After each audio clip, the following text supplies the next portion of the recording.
from like the hundreds of Bitcoin podcasts out there. Yeah. I don't know. Yeah, it's tough to. Andrew, have you got the something cable now? used to, I guess, but The link cable. it's pretty cool. No, so I think the newest update request actually allows you to use the power cable as a link cable. A USB, yeah, any USB. What it could be is Should like, be. Yeah. What about you? like Yeah, I'm assuming I you believe so. do No, I the don't have it in, but podcast with So, yeah. Well, I suppose webcam, right? so you can connect. Do you know how to Whatever. see people's usernames? But I Um, don't have, so I only have a pretty powerful Mac. I don't have a voice. Okay. PC with. Yeah, Well, I mean, I you think you know, need a instead PC of, for it. Yeah, it's I mean, not the no, cable, it's the tell them PC. to Yeah. download That's the Right, webcam, exactly. you know, Component all here, kinds yes. of- you know, use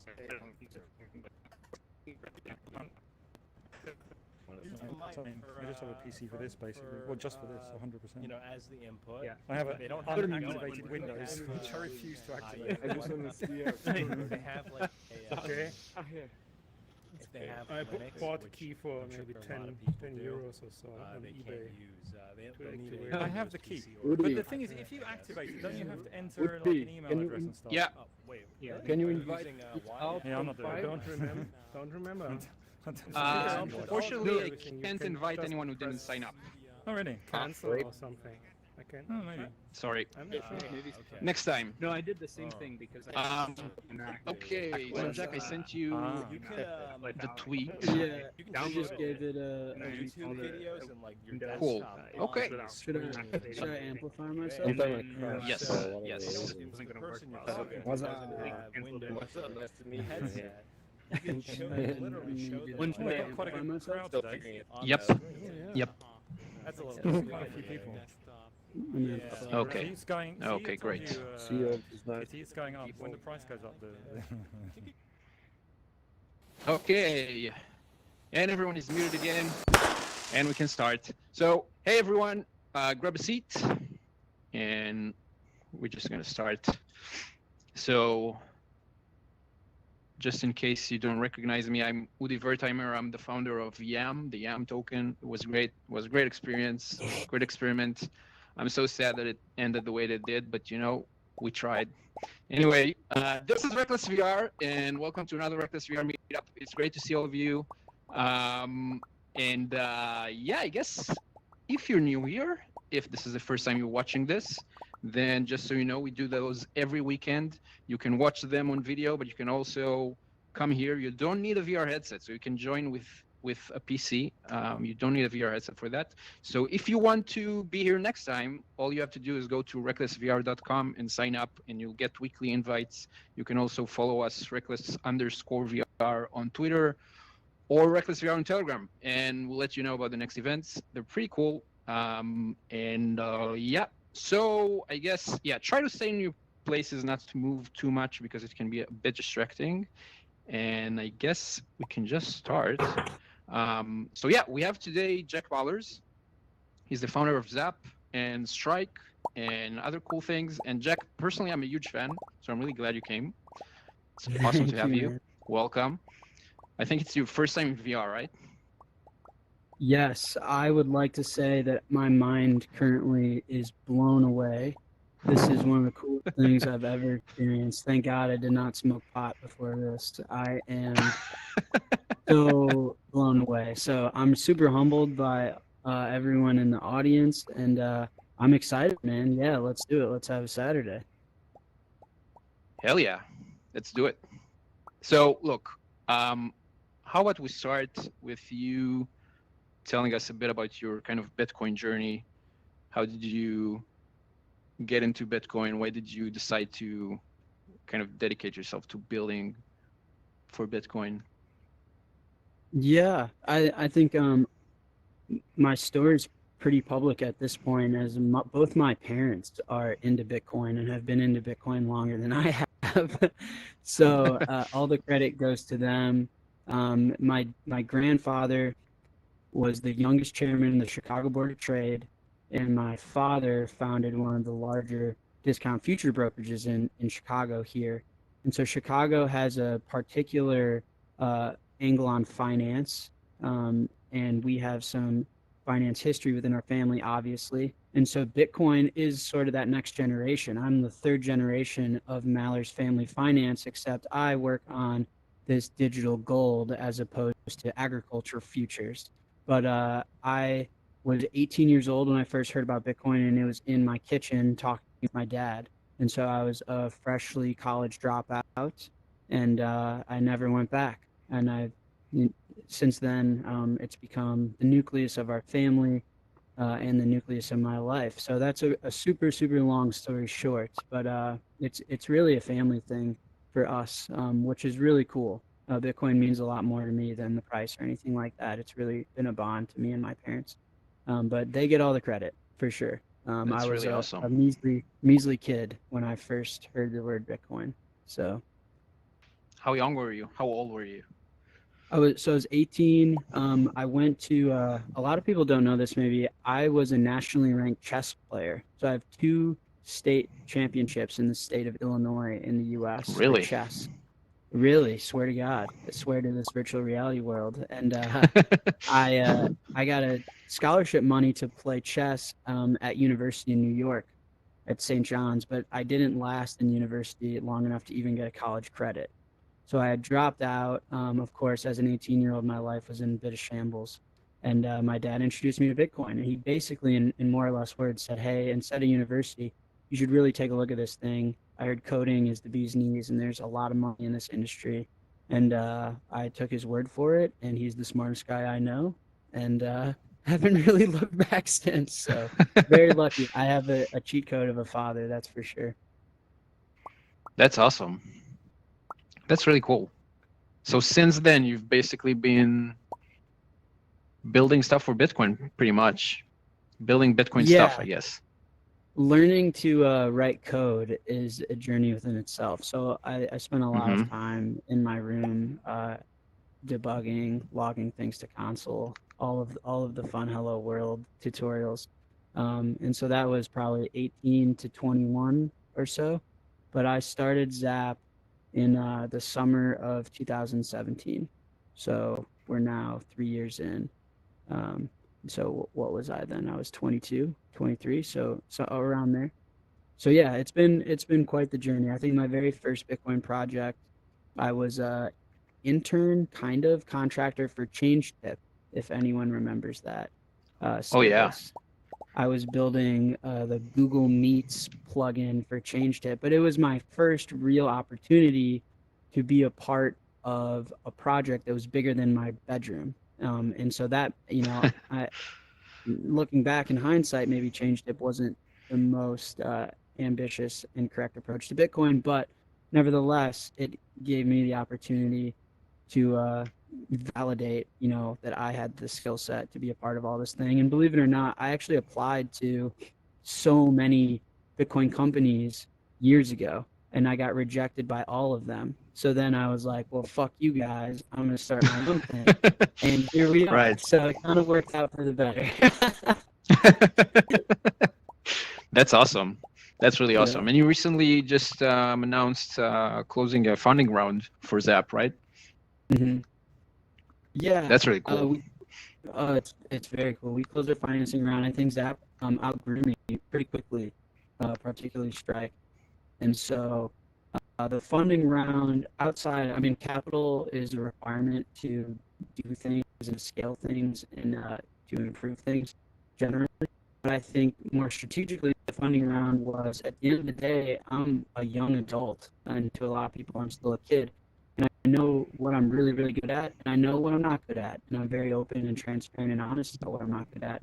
And so it was about building a culture and building the environment and the necessary people involved with this project to get it to where it needs to go to be a successful business, to improve the world, and to make the impact that all of us who've been working on it for the last 2 years, we really have the ambition to serve and to deliver on. And so it was simply that. Like, I've never scaled a business before in my entire life. I've never staffed and scaled a company from 2 people to 20 people to 200 people. And so it was a lot of bringing around expertise in that realm to allow me and some of our engineers to stay focused on Bitcoin, to stay focused on what we're good at.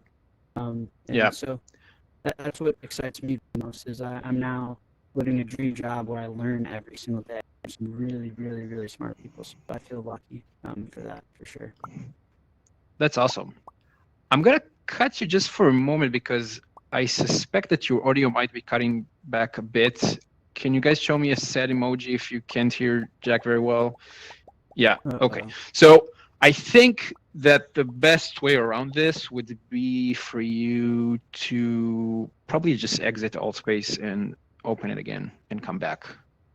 I think I that. will be back. in 2 seconds. So Sorry. I'll try to keep it. No, it's not your fault. It's Microsoft's fault.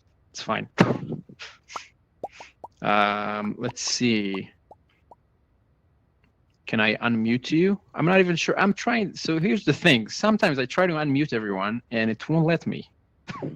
So too bad. You're just gonna have to stare at me for now. And now I have to keep everyone busy. I'm not sure how I'm gonna do that. I guess I can laugh at your clothes. That always works. Bitpaint here has a pretty stupid red hat.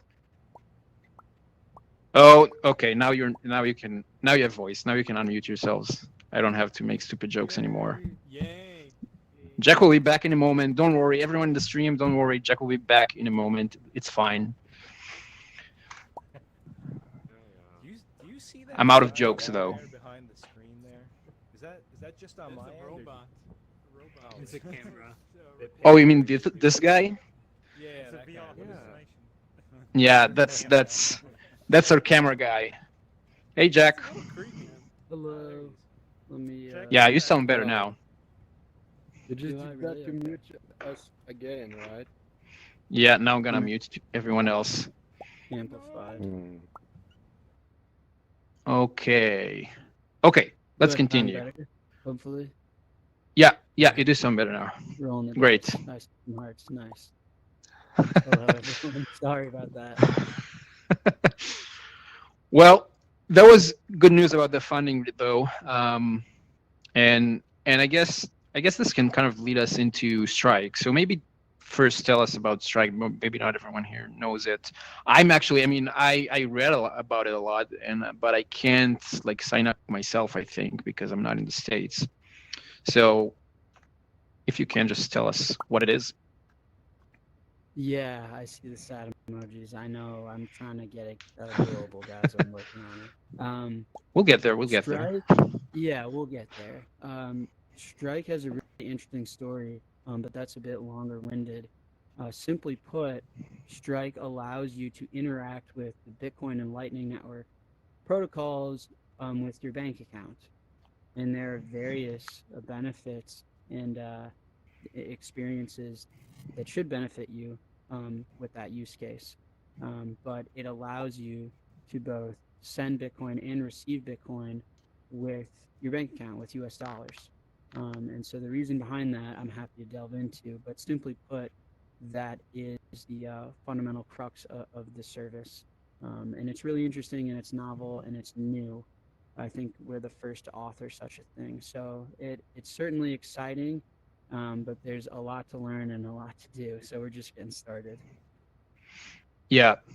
So let me see if I understand it correctly. You can download the Strike app and you can sign up pretty quickly. And then you get this kind of payment page where people can go to your page and pay you in Lightning. And then you're going to get the payment to your bank account or is that it? Yeah. Yeah. So a few insights into why it works the way it does. I've had a front row seat into Lightning, generally speaking, the last 3 or 4 years. And what I mean by that is I've been testing protocol implementations, building clients, but more importantly, really trying to understand the relationship that consumers have with Bitcoin, the asset class. Because Lightning itself was intended to be a scaling solution, but more a technical improvement. It didn't have entrepreneurial inspiration, so to speak. It was trying to simply solve high level problem that there's only so much block space, and that, if we can abstract and compact as much transactional data into every given byte that has to be persisted on this ledger, then we're going to have to do more clever things than we're doing today. And this idea authored by Joseph and Taj, but I mean, more generally, I think the community was on board with the concept. However, transitioning into how this technology relates to the consumer and how it should be delivered to the consumer and how it can be most impactful to the consumer, those are more entrepreneurial questions and product facing questions. And so I've had a front row seat into really trying to understand how people look at Bitcoin, why they are into Bitcoin, why they care about Bitcoin, how they use Bitcoin. And what I've come across are some really interesting things. One, at least in the United States, the tax implications of using Bitcoin is really borderline malicious, honestly.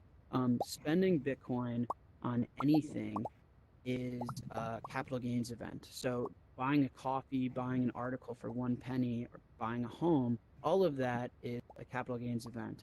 And so it really prices out Bitcoin being used in any form of commerce at scale. And so what Strike does firstly is it solves that problem, is that you can make a Lightning payment with Strike, but as a Strike user, you're never, ever, ever exposed to any taxable events. We as a company do all of that for you. So all of a sudden, you can buy coffee with the Lightning Network and not have to deal with any taxes. So that's number one. Number two is consumers treat Bitcoin as an investment vehicle. The global meme that has attracted the most users to Bitcoin is you own this thing, you hold this thing, and then you get rich. Now, the funny part about that meme is it's not far from the truth. And so using Bitcoin as a unit of exchange is almost counterintuitive, because every time I've spent it on a good or service, I've regretted it. And so, however, though, I do have the urge to interact with the protocol and send Bitcoins to other people all the time. So instead of spend and replace, why don't I just use my dollars to make a payment? And then on the other side, almost magically, Bitcoin pops out to the merchant. And so now I have a way to spend and interact with the Bitcoin economy and Lightning economy without needing to spend my actual Bitcoins. And then conversely, as a merchant now, I can receive Bitcoins and open my products and services to a budding new economy of people and convert it instantly to dollars, to where I'm not exposed to custody, I'm not exposed to volatility, I'm not exposed to taxes either. So you can envision a world where Starbucks can allow you to pay for a Frappuccino with any Lightning wallet that's interoperable with the Lightning protocol. And that offers a severe privacy improvement, to where I can use my Visa debit card to pay for coffee, or I can use my Lightning node connected to my home node over Tor, and Starbucks really doesn't know much about me. And so but Starbucks will not allow me to pay with Lightning unless they know they're going to receive it as dollars to their bank account. So it's really making your fiat payment rails interoperable with this global value transfer protocol that is Bitcoin, that is Lightning, and melding them together and abstracting the barrier that was really so tall, like the Great Wall of China almost, and now it's really seamless. And so that is the great ambition, and generally how it works. So yes, we do have profile pages that you get inherently by downloading the app, but that's really just a marketing showcase to showcase the capability and the features. I think the grand ambition of Strike is much, much greater than having a tipping page, for example. Right. So the idea is that I would be able, so as a merchant, you can accept either Bitcoin or dollars, and also you don't care what the other side is paying with. You're not even gonna know. Correct. Right? Yeah, I think the merchant story with Strike is really interesting because it gives the consumer a choice. And that's what we don't have as consumers today, is that to buy something, at least here in the United States, it requires everyone knowing all of my information, who I am, what time it is, where I was, what I purchased. And, when you talk to merchants, they don't really care. It's just their only option. And we've really been bullied out of a choice. Whereas with Strike, I can go to a merchant and say, here's this thing, you're going to get dollars regardless, but you're allowing the consumer the option to pay you in an open standard value transfer protocol where sure they could use Strike, sure they could use Coinbase, sure they could use Cash App, but they can also download protocol implementation running over Tor and do their own privacy enhanced thing. And it gives them the choice. This is a public protocol where the standard is up to you and how you interact with it. And so I think that is like one of the really powerful narratives. And the incentive to the merchant is they no longer have to pay 2.9% plus 30 cents or even more to process a payment. I mean, you don't have to ask anyone permission to accept Lightning payments, and you don't have to pay anyone to accept Lightning payments. So their incentive is really, really tall. They're making money when you guys use Lightning.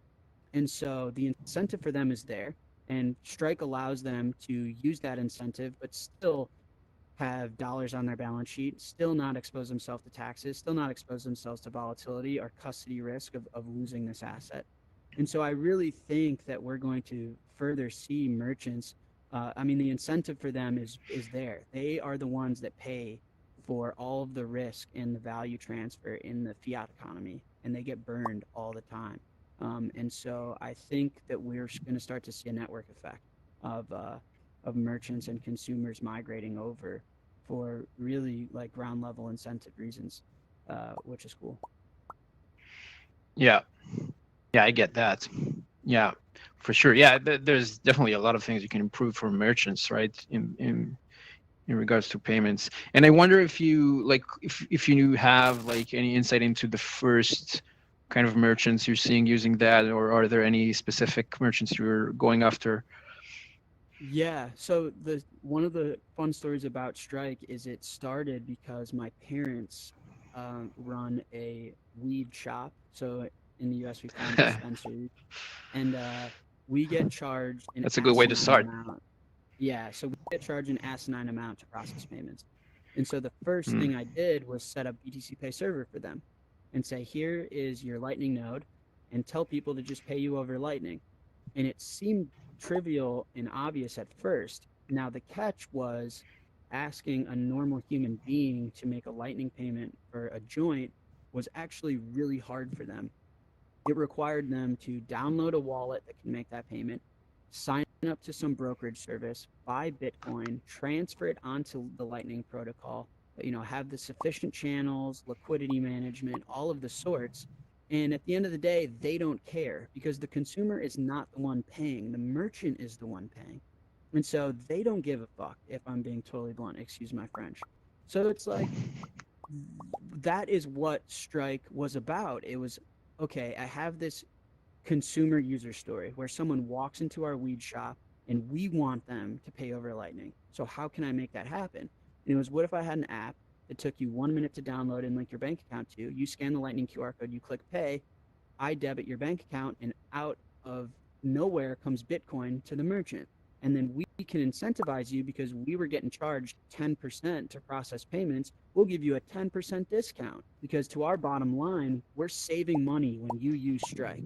And so you should get a reward because you're helping us as a business. You're not requiring us to go through the bullied system that is Visa, that is credit card, debit card processing. And so you get a reward for that. We get to save as a business. We also get to receive hard money that is Bitcoin, and everyone wins. And so to hint at, what we tweeted yesterday about Strike rewards, that's an insight into what we're doing is merchants get to incentivize consumers to use Strike and to use Lightning because they're really saving on their bottom line of processing fees and just generally pretty much everything.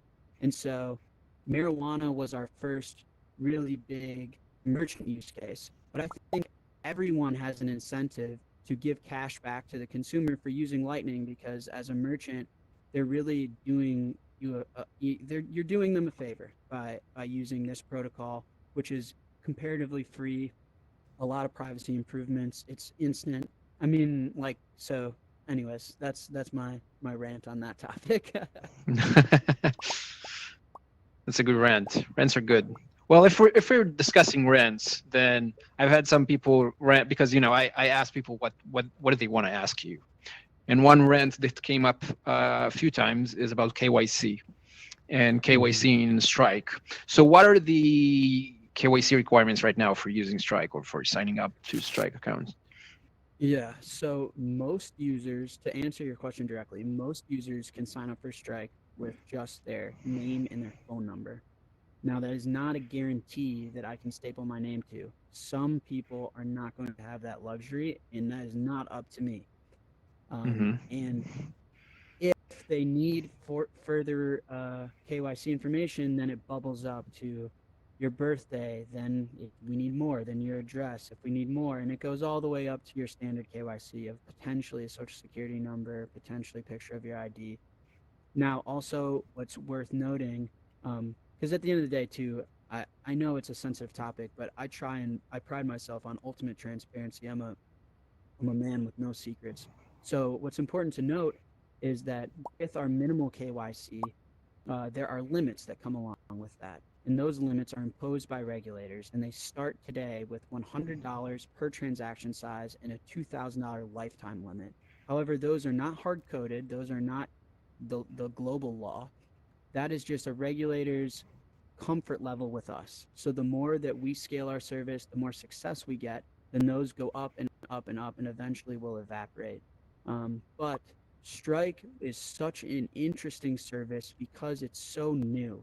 We're kind of regulated like an exchange, but we're not an exchange. I don't know what we are. We're like a quasi processor thing, and regulators and lawyers have had a really tough time putting their finger on us and giving us a label. And so that is as transparent as I can be about it. I'm happy to talk about KYC. I know it's a sensitive topic, but to directly answer your question, that is the answer as of today. Yeah. What is it like working on compliance stuff? Is that the first time you did it for Strike? Oh yeah, it fucking sucks. That's what it's like.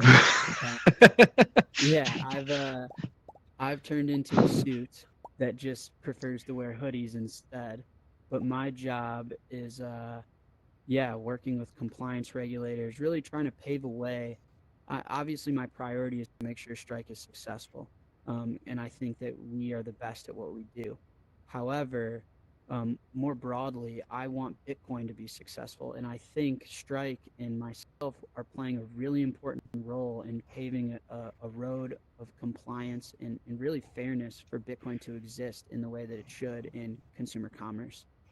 And so that's a lot of my job is having these conversations with regulators, really educating them all the way to like, here's what an HDLC is. and Right. so it sucks. It's time consuming. It's expensive, but someone has to do it. And I'm not shy, and I'm more than happy to be that person. So yeah, I have plenty of stories. I'll probably tell at my wedding and over some beers. But it's been interesting to say the least. You sound optimistic because you said, as we grow, we'll have those limits raised and maybe even removed. And, other people, there are a lot of people who are pessimistic about this and expect that regulations will become tougher. So what's your view on that, or just generally, I guess, on regulation, on Bitcoin stuff and cryptocurrency stuff? I'm really optimistic, or else I wouldn't do what I'm doing, to be quite honest with you guys. So my optimism is grounded in the relationships I've built with these regulators. So these people, at the end of the day, are human beings. And they inherently have their own sense of accountability and principles, just like the rest of us. And sure, they're likely a little bit different than probably who's in the audience right now, but they exist, and they're not as far off as you think. And they get paid to do a job, and a lot of their decision making is just ensuring they don't get fired. And that's how a lot of us do our job. And the insight that I have is that they're not necessarily enemies to Bitcoin. They're just doing their job. And I don't know if that makes sense, but the more I educate them, and the better the relationship that we build, and they understand that on the other side of Bitcoin are also human beings, and are also human beings that have no malicious intention. In fact, they have great intentions on how the world should operate. And so they understand that, and I'm starting to learn about them. And a lot of these lawyers and these regulators I'm friends with. And I say that in the sense that they're not bad people. They'll answer my phone calls. We have interesting conversation. Sure, we disagree on how money should operate in the world, the role money plays in the world, the role money plays in our individual lives, and our ultimate ability to be free and happy. But that's such a complex problem that you can't realistically expect that to be resolved over a beer. And so I'm ultimately optimistic that at the end of the day, these are human beings having conversations with human beings, and nothing more complex than that. And so that gives me optimism. And I think these people, lastly, before I end this rant, I think these people understand that we're on the cusp of a true revolution, and they don't want to be in the way of that. As a human being, naturally, they don't want to be an enemy. No one does. I think one of the core principles and joys of being a human is being part of something that's bigger than yourself. And I think everyone gets that feeling with Bitcoin. And the last thing you want to do is stand in the way of that. And I think all these regulators know that. They certainly don't want to push innovation to other countries outside the US. And they certainly don't want to make themselves an enemy of what could be the most revolutionary technology in human history.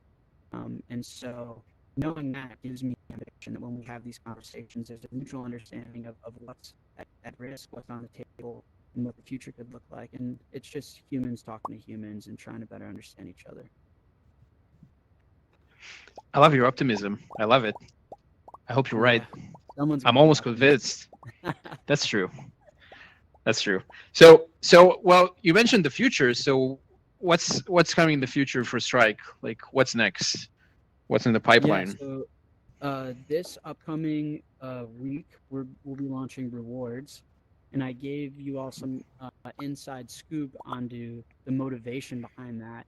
The broader motivation is that as a consumer, you're doing the merchant a favor by using Lightning, whether that's Strike, whether that's Blue Wallet, whether that's Zap, or whatever else.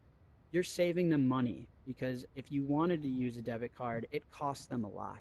And so my ask to merchants is, how can we get a network effect going and incentivize these people to use Lightning? Because if you're saving 5%, hey, how about you don't be an asshole and you give 2% back to the consumer for doing you a favor? Then the consumer's going to get a deal, you're going to save money, everyone wins, and we slowly migrate ourselves away from being bullied by processors. And so that is the motivation, is that when a user uses Strike to pay you, you win. And so you should give them a reward for that. And that's the idea behind Strike Rewards. And so we'll launch that next week. After that, maybe the following week, we'll launch on-chain support so that Strike isn't strictly interoperable with Lightning. I know that that's been a demand and an ask from many people. And then more broadly, we're going to be launching in other markets outside the US. I won't say which, because I know everyone is excited for theirs, but they'll come one by one.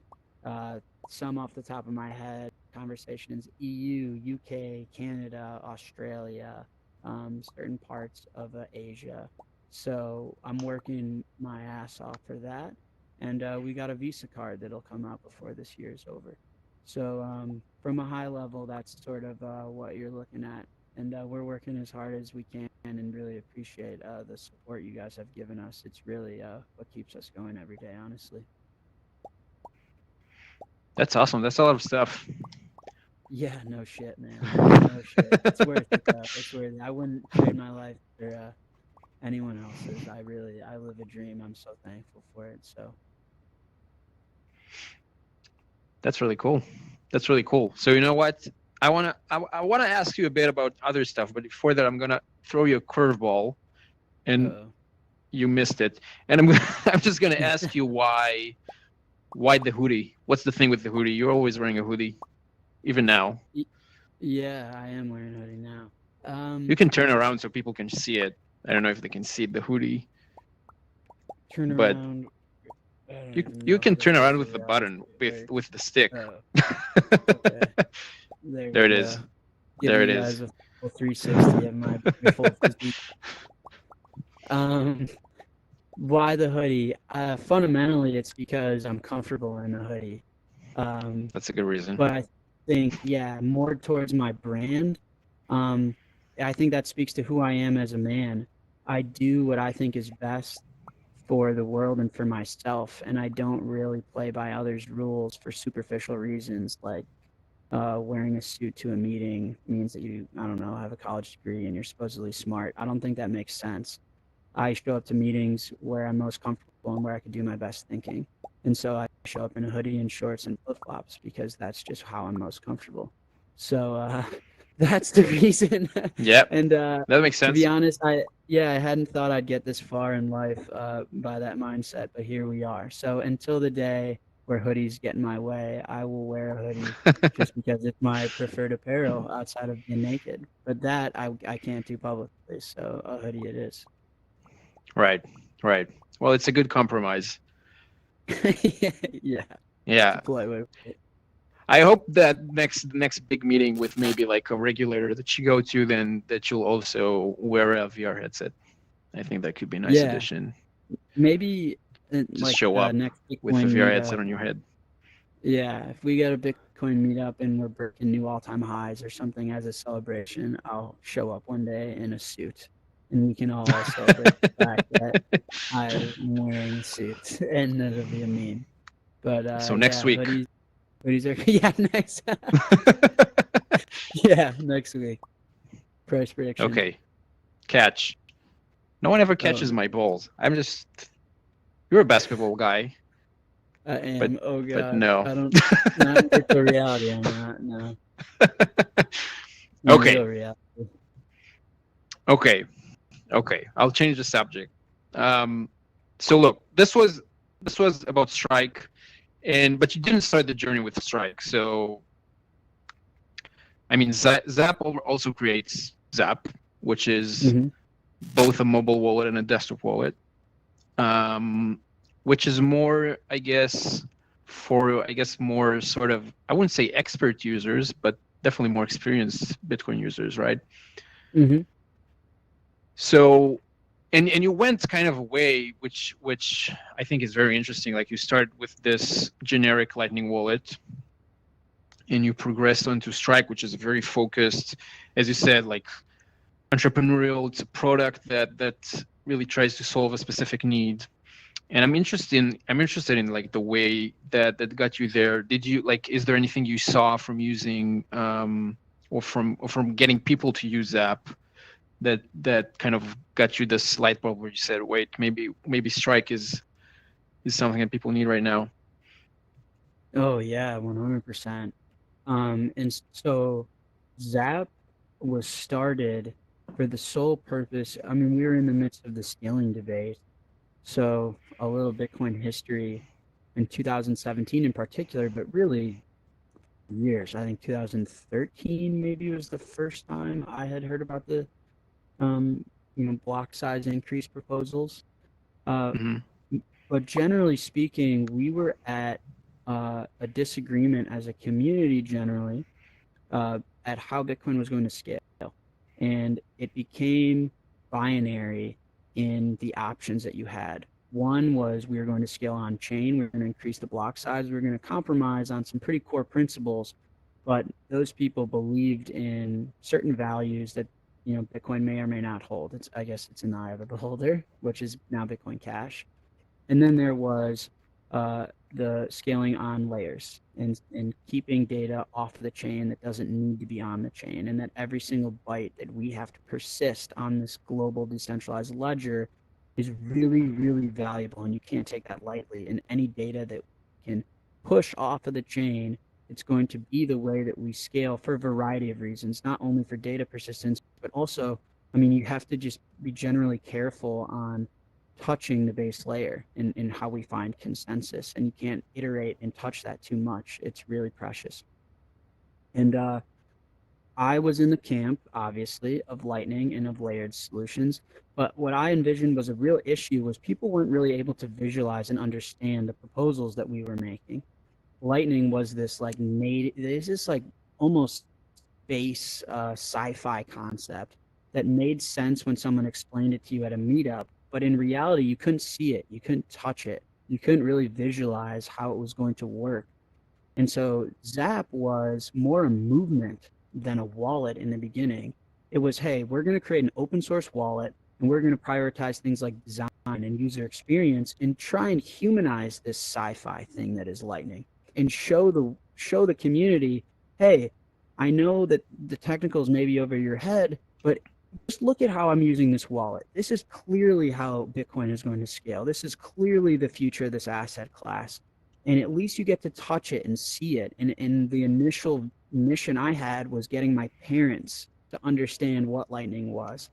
And so that was Zap. And it ended up becoming a community of, yeah, we're going to scale on second layers. We're not going to compromise on the main chain. We're going to really protect the values that make Bitcoin valuable. And while also working on and delivering an experience on the second layer that we all really have dreamed of since we read the white paper. And that was the initial properties that started Zap. It was more of like a bedroom project of how can I get Roger Ver to visualize Lightning and hopefully come to his senses of, holy shit, this thing's actually cool and it actually works. Now, it turns out Roger is borderline malicious and borderline psychopath and borderline needs medical attention.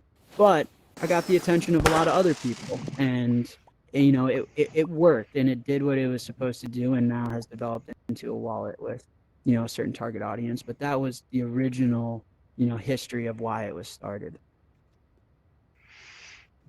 Makes sense.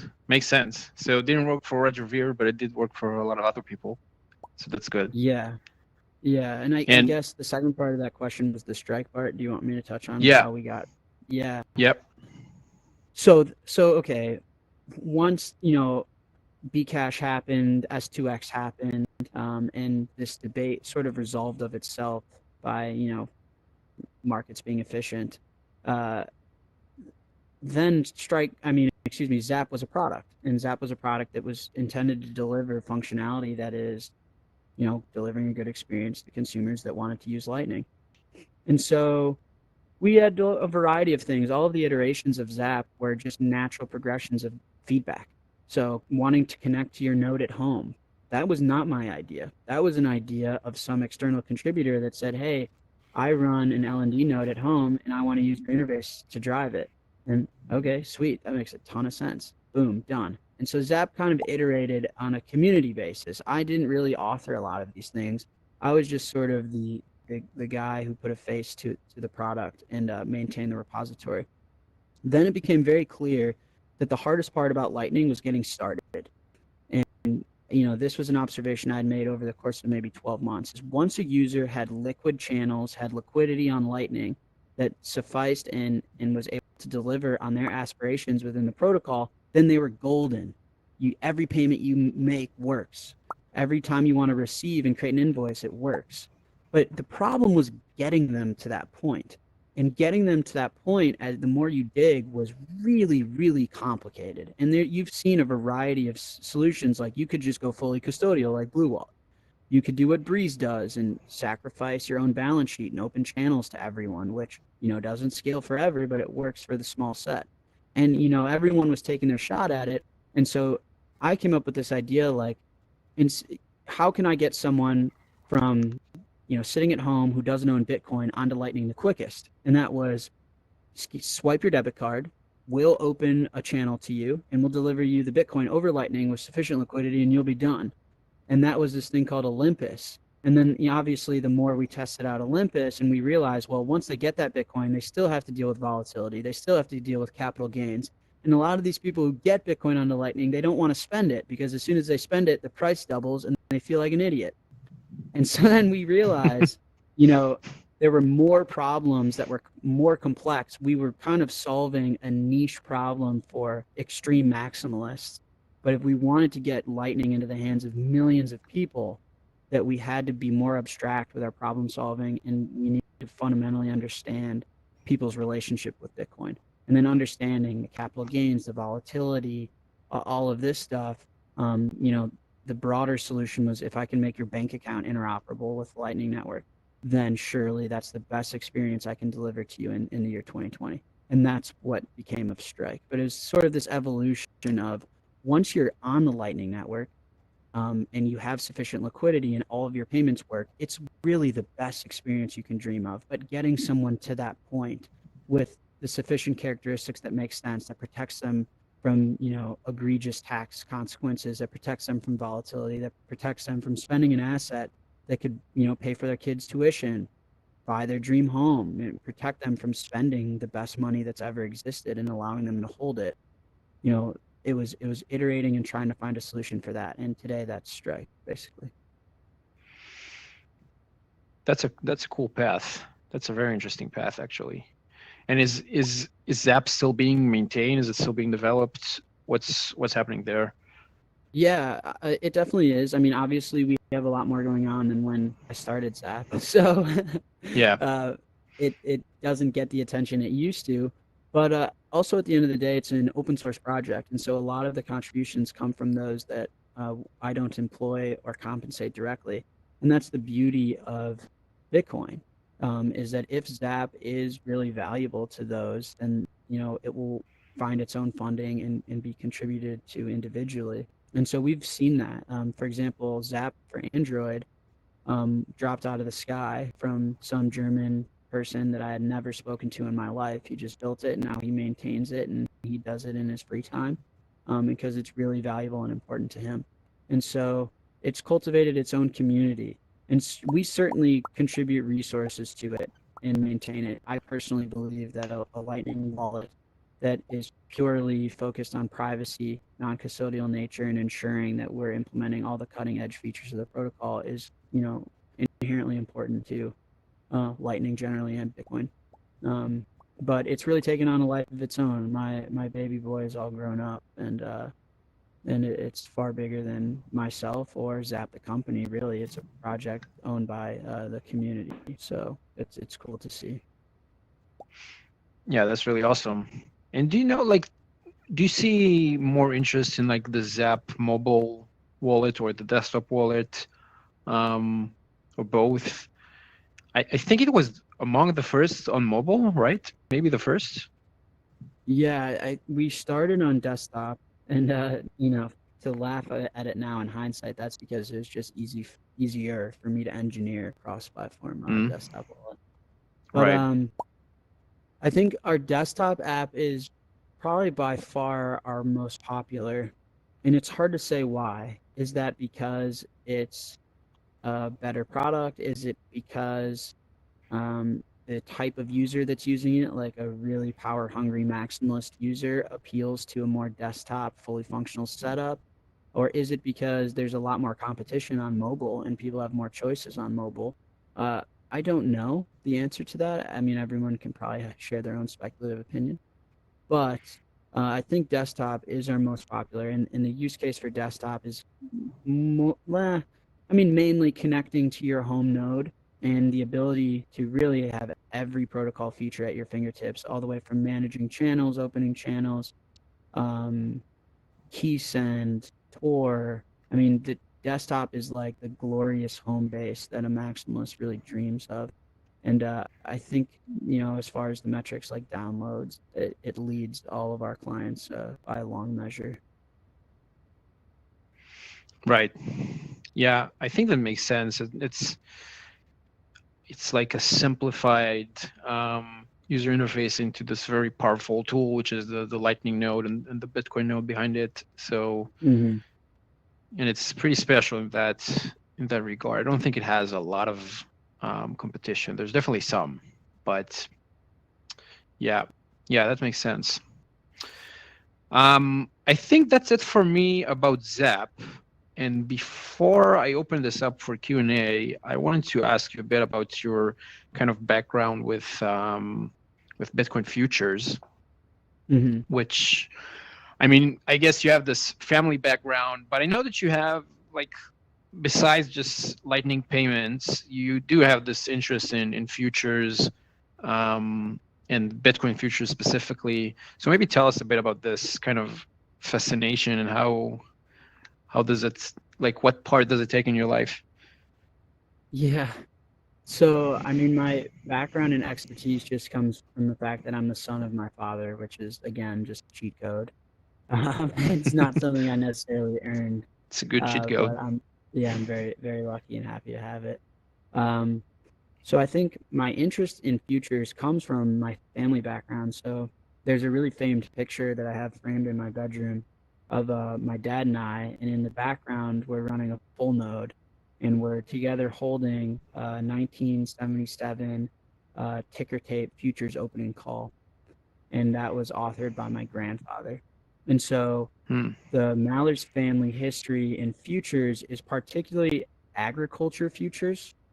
So Chicago is like the wheat pit, for example, or futures on corn, like commodity-based futures, and that there's a lot of parallels into Bitcoin. You know, like a farmer farming corn and a miner mining Bitcoin.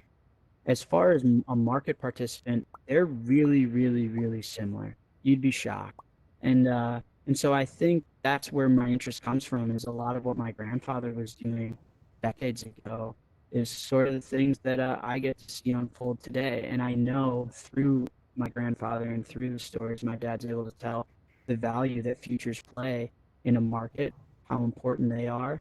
And I think, Bitcoin is at the point in its life where it's going to mature from a pet project with all of us geeks into a global store value asset class that will enter the $1 trillion market cap range and be taken very, very, very seriously. And what comes with that is things like mature futures products, options, and products listed on some of the world's biggest exchanges like the CME here in Chicago. So I think, broadly speaking, that's sort of a summary of my interests. And yeah, I think the role it plays in my life is a separate story, but I'll stop there and see if you have any comments first. So, I mean, I guess one thing that I just wonder what your opinion about it is you mentioned CME, and the CME is, this very regulated, heavily regulated, very established exchange, and offers Bitcoin futures for probably almost 3 years now, right? And I think it was since 2017, and then you have a lot of let's call it lightly regulated exchanges in the Bitcoin space, which offer futures as well, and they're obviously very different. And I wonder if you expect those to continue to coexist, or do you think that one of them is going to have the upper hand when it comes to volume and trading and just sticking around? Yeah. So as much as you may think that the CME and BitMEX are competitors, I would violently disagree. I think BitMEX, their main product is an arbitrage, is a regulatory arbitrage. BitMEX, their best product, their famed product is this perpetual swap contract that they invented. Right. And they treat it as a derivative, but it's actually consumed and traded like a spot product.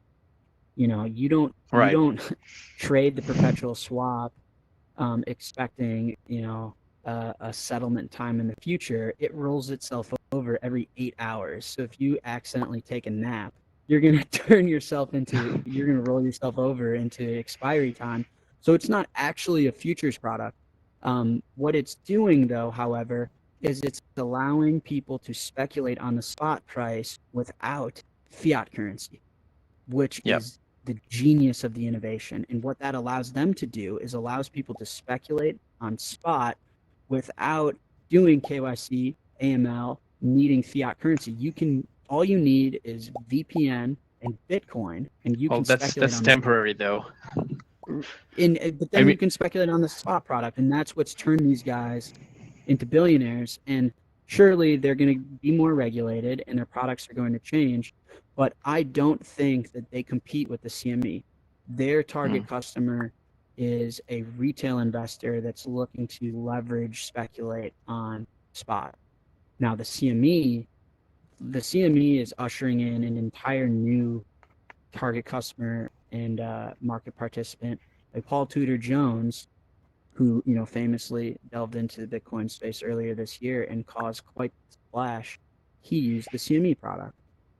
It's a cash settled product. It offers a lot of advantages, especially to larger, more institutional investors.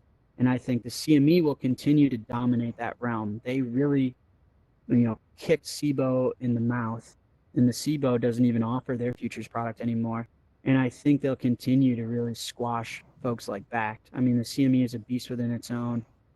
They're really, really good at what they do. But do I think that the CME and BitMEX will coexist? Yeah, absolutely. I think they have two different target customers. And quite frankly, I think their products are entirely different. One is a regulatory arbitrage on speculating on spot, and the other is institutional cash settled futures. Right. That makes sense. BitMEX specifically just announced they're going to require KYC from everyone in a few months, but fine. Yeah, regulators are a little late. Those guys already have billions of dollars, and yeah, I'm sure well, they're okay complying with whatever else. Yeah, so they win in one book scorekeeping. Yeah. Yeah, that's the way to do it. That's for sure. Yeah. Okay, I think that with that, I can open it to questions now, unless there's anything you want to say before. But no, do it. I'm gonna take a sip of my alcohol and get ready for this. Do that. Yeah. Any questions? Let's go. Okay, so the way we're gonna do it, you're all gonna see a raise hand button on the right bottom of your screen. So on the right bottom of the screen, there's a button titled raise hand. You can click it, and then I'm gonna let you ask questions. So let's see. Let's start with BTC Kitty. Hi, thanks for the great talk. So how do you execute the actual trades, and how do you protect against slippage? And also, what happens if there's no route to the Lightning node? Yeah, fantastic question. So I'll break. Can everyone hear me? I'd hope I didn't. Can you hear me, Udi? Okay, perfect. Yep. So I'll break that off into, there's a few separate questions in there. So first, how do we trade and protect against slippage?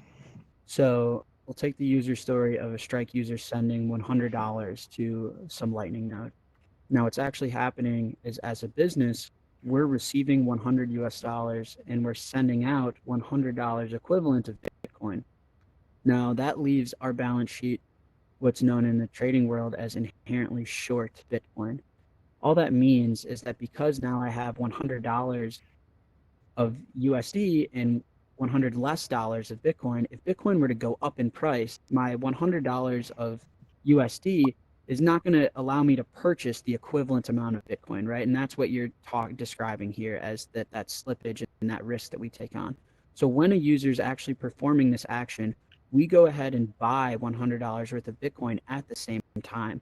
So as you see people posting on Twitter and on the internet of them using Strike, behind the scenes, we have automated trading algorithms that are finding the best price, and we're actually trading every single user action that happens with Strike. Sends, receives, it's all one giant trading algorithm. So a lot of people can look at Strike as like an automated OTC desk almost, a liquidity provider. And we're trading all of that flow, so our balance sheet is always flat. Now, the second part of the question is also really interesting, is what if we go out and we buy the Bitcoin and the Lightning payment fails? So a really cool feature of Lightning is what's known as probing. And you can essentially attempt to make a Lightning payment, but input a random hash as opposed to the correct hash. So I know that the Lightning payment is going to fail no matter what. But what gives me insight onto this failure is whether my HTLC was able to get to the intended destination. And if I know it can get to the destination, then the probability that when I actually send a real payment that it'll go through is extraordinarily high, especially when we do like peer scoring on how often peers have uptime. We only connect and have channels with peers that we're confident in. So we do what's known as payment probing. And so when a user scans a QR code, we decode it, we also probe that payment and we say, hey, do we have a high probability of making this payment? And that gives insight into how we live trade that action. So most times we know the probability the payment will go through, and that informs how we should trade this particular action. And all of that is automated through code. And so I know that's a long-winded, complex answer, but hopefully gives you some insight into how it's all working behind the scenes. Awesome. Thanks, Kitty. That was a great question. And let's move on to Andrew.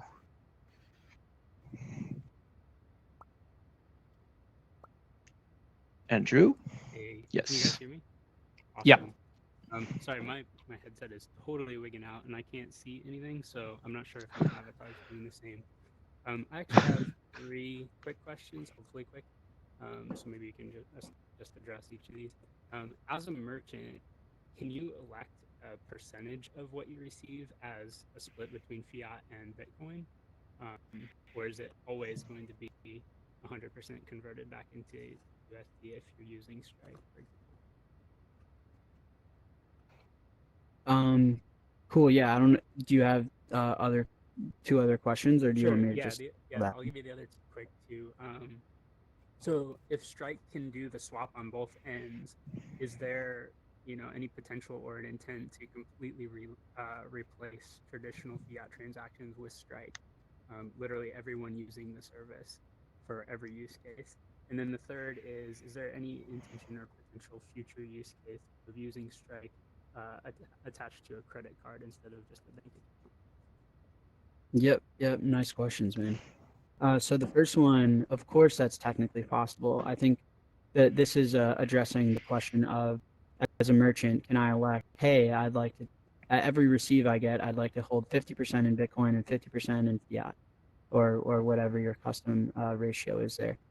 Technically, of course, that's actually really, really simple. I think from a product standpoint, it gets a little more complex. I think what makes Strike really simple is that you're only dealing in fiat. There are no tax consequences. There is no volatility, and then it's really a simple service to understand. And so we have these type of things on our priority list and on our roadmap, but from a more high level, we need to understand how we communicate to the community and to our users that we're going to start to offer a service that allows you to custody Bitcoin that does have tax implications and volatility implications. And so I think that's the more complex part. It's not difficult engineering wise, but it is, if you do receive $10 over Strike and you wanted 50% of that in Bitcoin, then you can just take $5 and send it to yourself. And does that suffice to you? Is that a good enough experience, or do you want us to do it all for you? But it would really start to muddy the waters into our simple offering. So I'm just giving you some transparency into what goes on in my brain. But technically speaking, it'd be really, really easy. So remind me of the second one. Great answer. That makes perfect sense, and I think simplicity is definitely key. The second one was, since you can do swaps at both ends, I mean, could you potentially replace every transaction? Yeah, absolutely. I think what's really interesting and what we're trying to accomplish is when we launch in other markets, which is going to be sooner than you guys think, but I'm not going to hold myself to any dates. What about remittance? I think to your point, that's going to be one of the easier stories is that, Western Union charges an asinine amount because they can. And with Strike, because the ability for us to swap in to Lightning and swap back out, we can do something like remittance for essentially instant and essentially free. And so, yeah, I mean, I would love if everything in the world was through Strike. That would make me a very wealthy man. But I tend to try and keep scope small. And, you really humble yourself when you wake up every day and you try and get things done and you realize how hard they are. So I think as a company and myself as an individual, I try and keep things small. Small wins enable big wins. And so you should not underrate and underappreciate how important small wins are. And so for the scope of today, we try and just, be really good at what we offer. And launching in other markets and something like remittance or some of these use cases that could be really powerful is my intended focus. But maybe one day in 20 years, I'll wake up and the whole world will be on Strike, and that'll be cool. But for now, I'm one step at a time type of guy. That would be a good morning. Yeah, wouldn't it? Holy shit. Well, thanks, Andrew. Oh, yeah. Yeah, go for it, Andrew. What was the last one? Oh, credit card, yeah. So the reason that we don't offer a credit card today is because banks don't like when their consumers are interacting with Bitcoin and they charge you a ridiculous amount to do so. So technically, you could use a credit card with Strike. However, we deeply encourage you not to do it. You can use a debit card.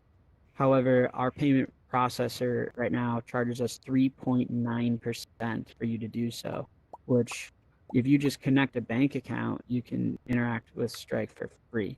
So I think of our thousands and thousands of users, maybe 4 or 5 have connected a debit card. I don't know why, because it's grossly more expensive. But yes, you can use debit card, and maybe someday you can use a credit card, but it will always be more expensive than just connecting a bank account because ACH debit is free. Instant ACH sometimes is free. And so I think just incentives will play themselves out to bank accounts being superior over the long run. Cool. Thank you so much. I appreciate it. Yeah, of course, brother. Cool. Thanks, Andrew. And let's go to Reese.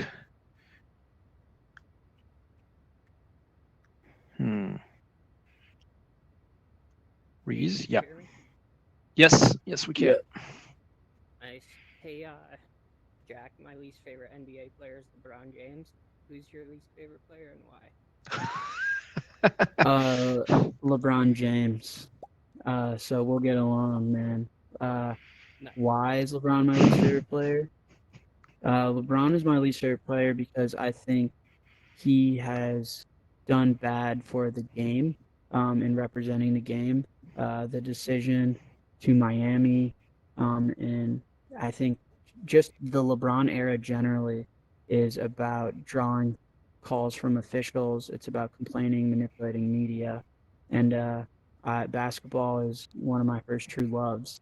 And when you compare some of the former heads of the NBA, Michael Jordan, Magic Johnson, Larry Bird, what those guys did for the league and, sort of the eras that they ushered in. And the current era we're in now, where James Harden leads the league in points because he shoots 25 free throws a game, I think that's largely, you can hold LeBron accountable for that. And so he's a great player. I respect his God-given talents, but I fucking can't stand him, and I hate to see him win. And so this NBA playoff, I'll be cheering against him the whole way through. Me too. Thanks. Oh yeah. Well, I'm glad you reached consensus on this one. Yeah. Could have ended badly, so that's good. Let's see. Next up is Caro.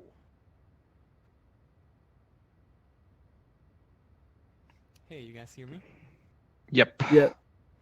Okay, yeah. So I had some question that been lingering around for a while now. I saw someone accusing you of accelerating Lightning Network's regulatory capture. What do you have to say about that?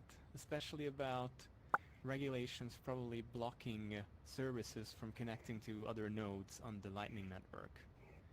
What do you see about this? Like, what is your stance on it? Oh, interesting. Can you expand a little bit? I'm not sure I fully understand There the were some people accusation. accusing you on this particular topic of being more aligned with the interests of banks and particularly Visa. If it makes any sense to you.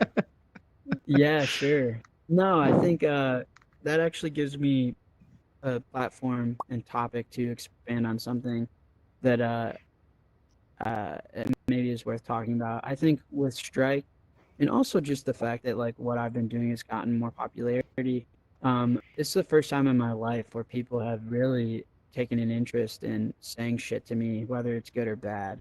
And it's the first time in my life, just being overly transparent with you guys, that I wake up and open my phone, and sometimes I see messages like, "I'm really grateful for what you do," and sometimes I see messages like, "Yo, you're a fucking idiot," and like, "You're a criminal." And it's just kind of the nature of my job, and so I get accusations like that all the time. How I'm acting in the best interest of Visa. So I think that those claims are maybe grounded in the fact that one, we use Plaid, and two, we are partners with Visa on a debit card.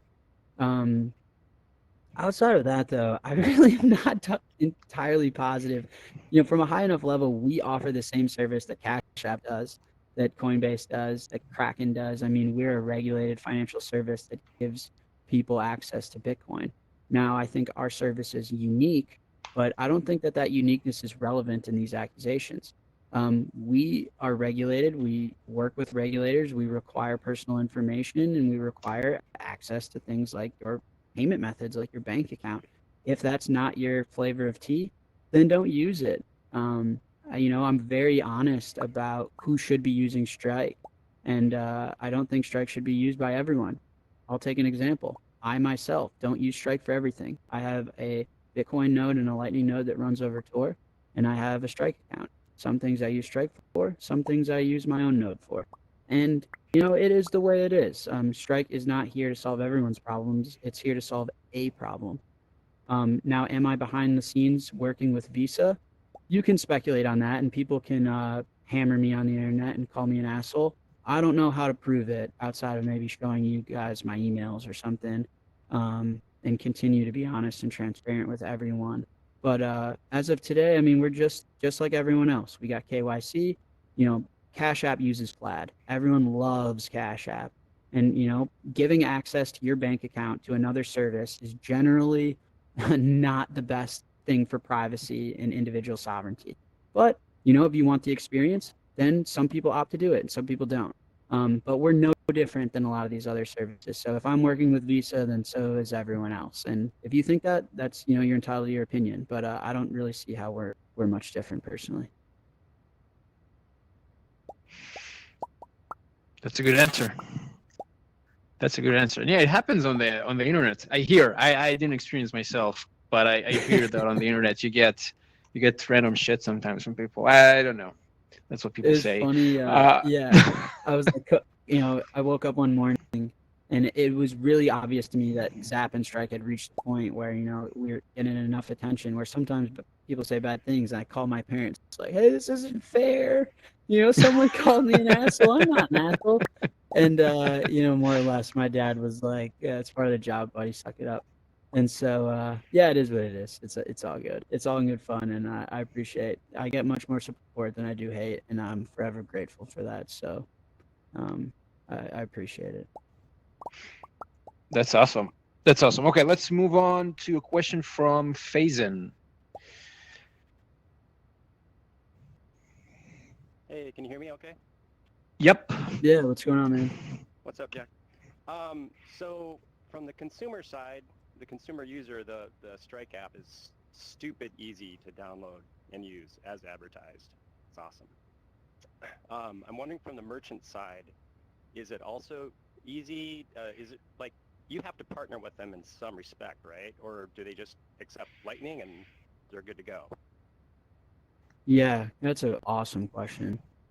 So the merchants that use Strike today use the same consumer app that you use. So my parents' dispensary, for example, you can just envision the user story where they create invoices inside of Strike, just like you can. We do have a set of merchant tooling that we will be releasing when we feel the time is ready. I'll be accepting applications for merchants to be part of our sort of like internal merchant beta when we release rewards this upcoming week. So merchants will be able to reach out to me, tell me their story, and I'll be happy to get them set up with some of our merchant tooling. But the merchant side will end up being its own set of products. Things like point of sale terminals, things like custom APIs, things like Shopify integration. All of that doesn't exist publicly yet, but will.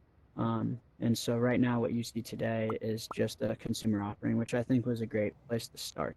But certainly if we want more and more merchants to have access to our products, we have some things to release for sure. Are you limited in scale and what type of merchant you can partner with?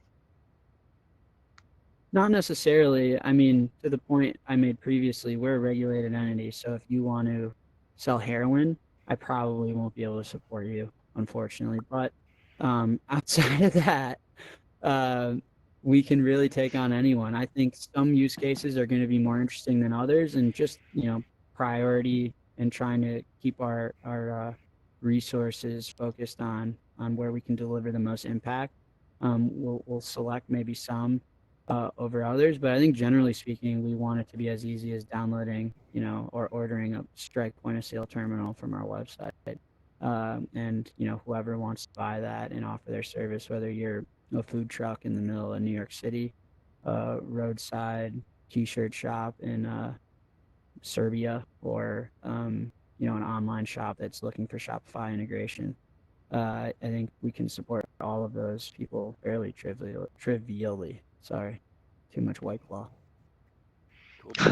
Thanks for what you're doing. Yeah, thanks, man. Thanks, Faison. And okay, as far as I can see, we have one more question from BTC Kitty again. So go ahead. So it seems like one can use Strike to just perform like a weekly recurring buy of Bitcoin. So do you maybe have plans to like offer a tool or something that would offer that? Yes, I love that you asked that question, because I get to now tell this brainchild of an idea I have. So I mentioned this idea to the Lightning Labs team. We do see people use Strike to buy Bitcoin. I think there's advantages to that. As one, you can send it directly to your custody, especially when we turn on on-chain support. You can have it go straight to your cold storage. And two, we don't charge fees, which is great. I know everyone's concerned about how we make money, but that's my secret to keep, and it's now a multi-million-dollar secret, and it's none of your business. So I'm just kidding.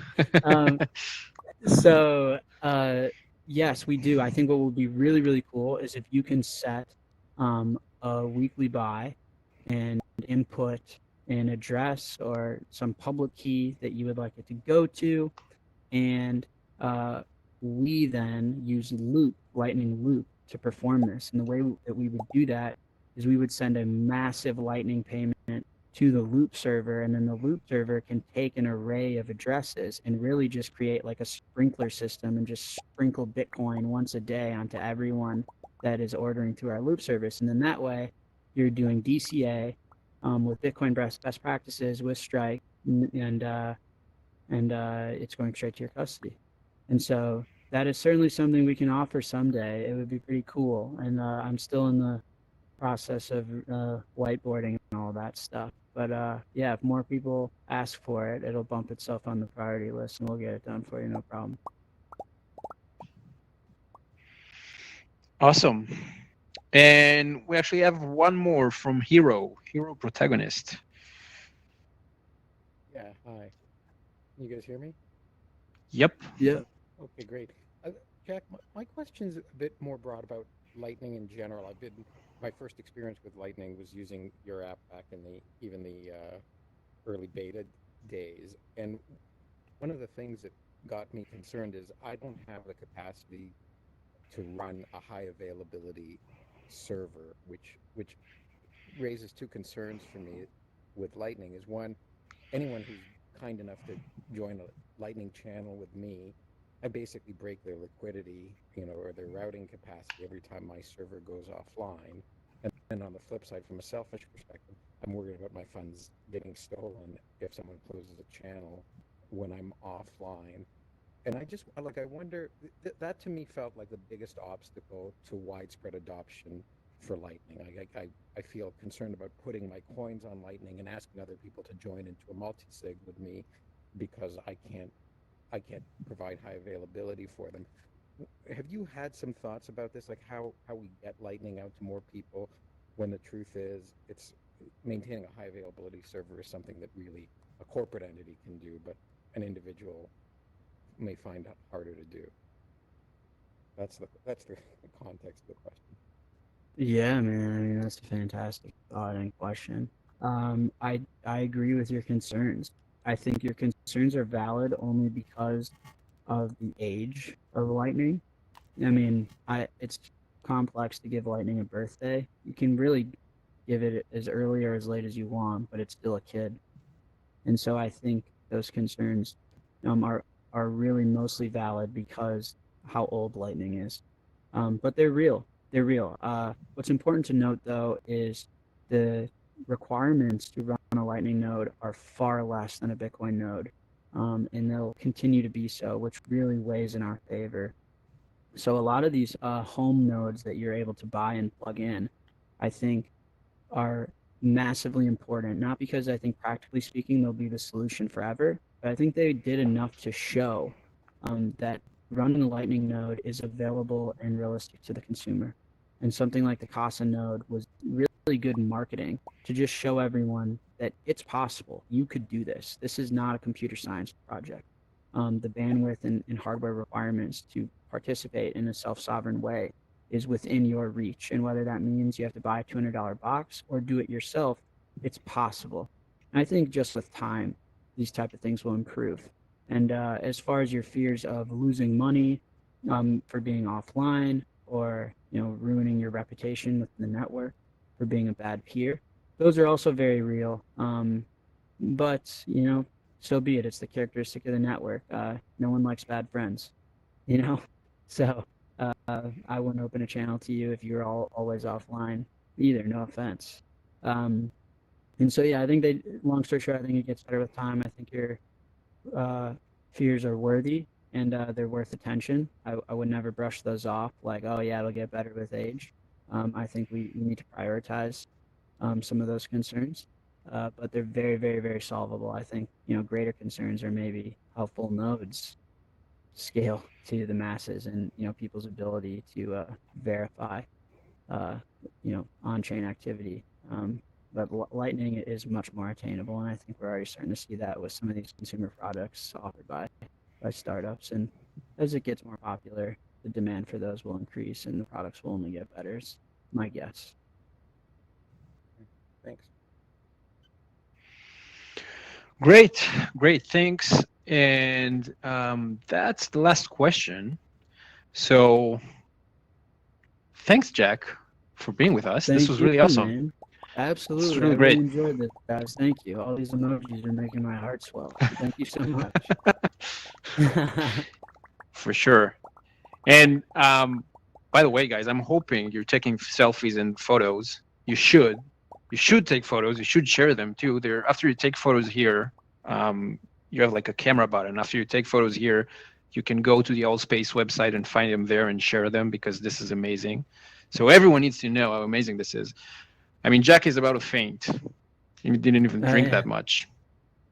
So, but yeah, so I want to thank Andrew also for helping with moderating today. And I want to remind you that we're doing those meetups every week. So you should sign up on recklessvr.com or follow us on Twitter, reckless_VR, or join the Telegram group, which is recklessvr, so you can get an invite every week. But after you do that, small note, for the next 2 weekends, there's not going to be a meetup here because I'm going to take some time off. But we're still going to do like the regular VR chat thing, the after party thing on the weekends. So you should definitely go there because those are still great opportunities to meet. And then in, I guess, 3 weeks, we're going to be back with another one. So don't worry. And about VR chat, so now is a good time to say that we're going to go to a VR chat after party after this thing. If anyone's new here and didn't do that before, then you can join the Telegram group and I'll send like a short message with an explanations on how to join. It's pretty fun because unlike here, you get to have like customized avatars and things. It's kind of like going for drinks after a meetup because it's like more informal. And I hope that Jack can come too. We'll see. We'll try to make it happen. Yeah. So I actually was supposed to go to the Cubs game, Major League Baseball here in America, and the game was supposed to be at 7, but it got changed to 2 o'clock because of weather. Oh. So my ticket is expiring. So if I can hang out for a little bit, I will. But if anyone has questions for me, I'm so accessible on the internet. You guys are more than welcome to message me and ask me whatever you'd like. Open invitation. So yeah. Fair Full enough. transparency, I don't know my time for today, but generally speaking, my time available for the rest of my life, I'm very available. So thanks again for hanging out with me. Awesome. So I'm going to unmute everyone, and in about 15 minutes or so, I'll send a message for the VR chat thing. And if Jack is still here for a couple of minutes, then you can show up. And that's it. See you next time. Cool. Thanks, guys. Hey Jack, I sent you DM take over. on Twitter. I'm gonna All right, I will take my headset